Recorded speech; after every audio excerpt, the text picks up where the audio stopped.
Hey guys, welcome back to our video. So today I'm going to show you how to buy the SpaceX stock on Robinhood. So the IPO is happening soon, and that's what I'm trying to get into at the moment. So along the very bottom, you'll see multiple tabs. Go to the magnifying glass tab, and then you're actually going to be searching for SpaceX. So you could just type in SpaceX or the ticker, which is SPCX. So as you can see, I researched it recently, so I'm just going to click there. And then at the very bottom, you see the option to request shares. So I'm going to click on request shares. And as you can see, I have $525 in my available balance. You just deposit money onto your Robinhood account before you actually start to buy it. So I'm just going to be buying 3 shares worth of SpaceX.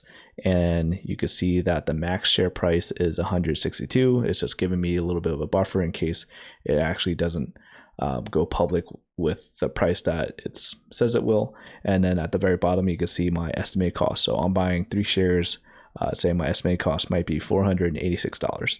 And after you've typed in the amount of shares you would like to buy, click on review. And then all you have to do is swipe up, and it's going to put in my order to buy however many shares. So that in a nutshell is how you buy SpaceX on Robinhood. And if this video helped you out, be sure to hit that like button. Thank you guys for watching, and I'll see you guys later.